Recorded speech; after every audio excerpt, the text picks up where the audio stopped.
Breaking news from the Kakapo nest. After 30 days in solitary confinement, another member of the endangered Kakapo species has joined the world. This flightless parrot is already making headlines as the heaviest parrot alive, but it comes with a few downsides, like being blind for 10 days and, well, not being able to fly. Experts predict a rocky road ahead as this chick joins the exclusive Only 250 Left club. But there's hope. Mom's on the job, providing non-stop care and snacks. Stay tuned for more updates on this fluffy, awkward survivor of the avian world. Kaz, a random person is filming you and waiting for a predator to eat you up so that they can use it for higher TRP.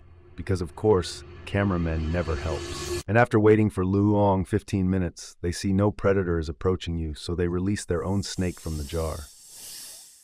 Wait, what? That's cheating. You can't do that.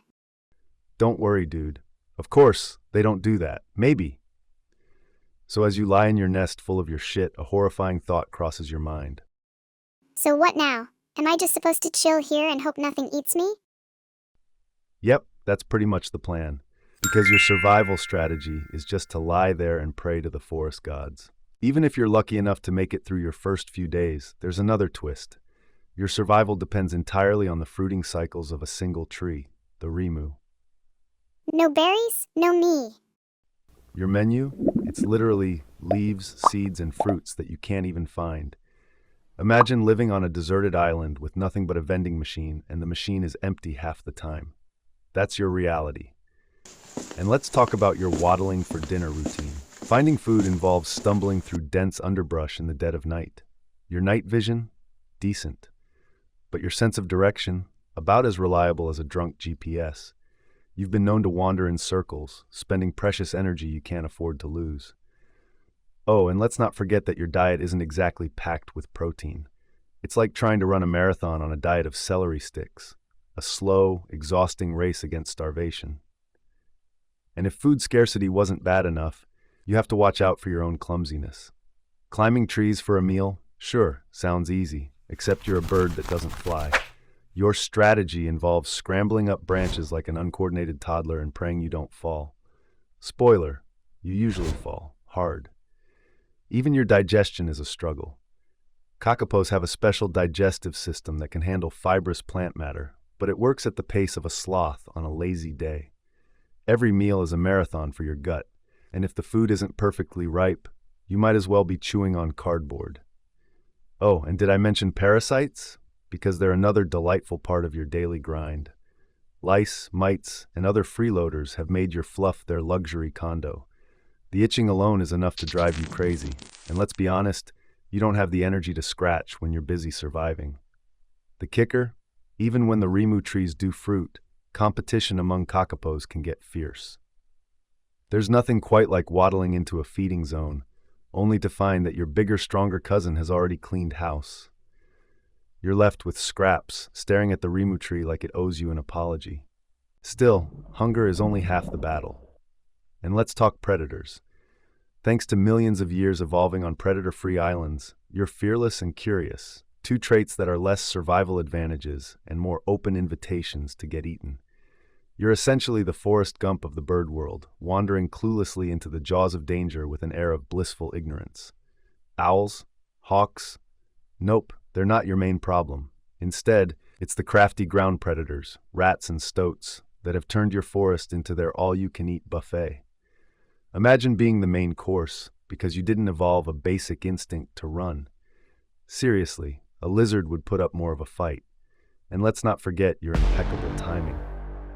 While most animals have defense strategies that adapt to new threats, you freeze like an overly dramatic actor in a low-budget horror movie. If predators handed out Darwin Awards, you'd have a shelf full of trophies. Then there's your love for shiny things. It's not just a personality quirk, it's a hazard. You've been known to waddle toward dangerous objects out of sheer curiosity. Think wires, traps, and human campsites. A curious kakapo is basically signing its own death warrant. And don't get me started on your ground nesting habits. Your eggs might as well come with neon signs that say free snacks here. Stoats, those cunning little mustelids, have a knack for sniffing out your nests like it's some kind of treasure hunt. Worse, they'll kill for sport, not just survival.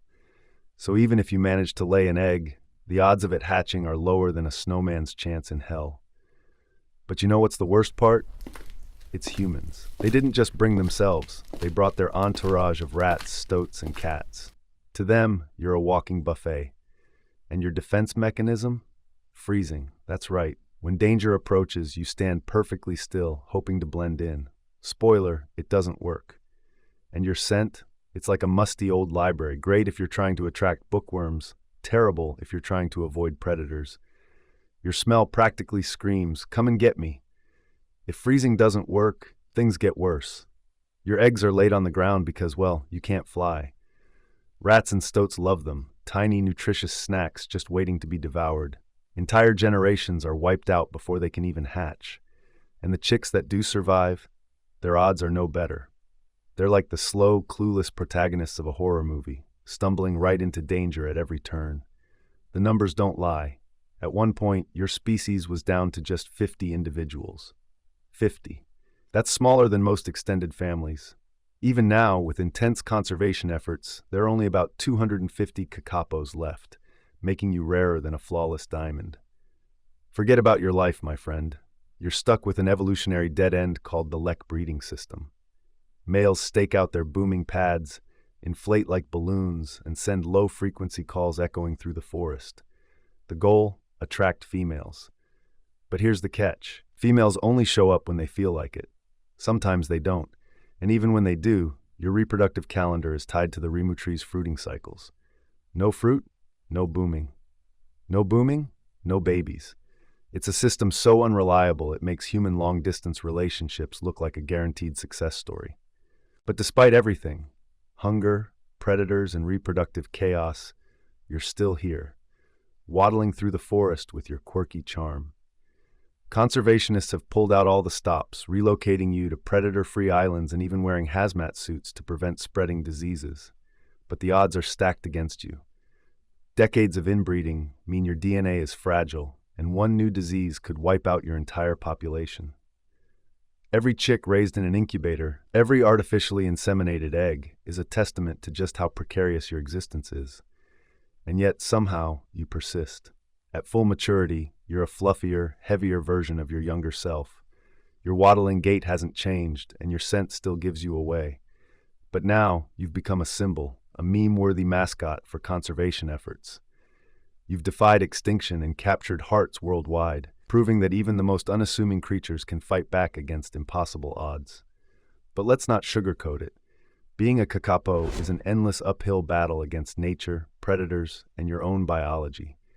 Every day is a fight to stay alive, a reminder that survival is never guaranteed. So as you waddle off into the forest, remember this.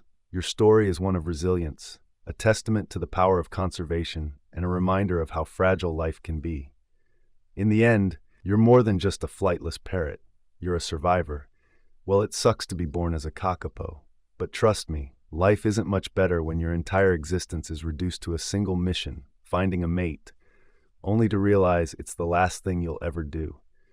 Imagine sacrificing everything, even your life, for just one mating.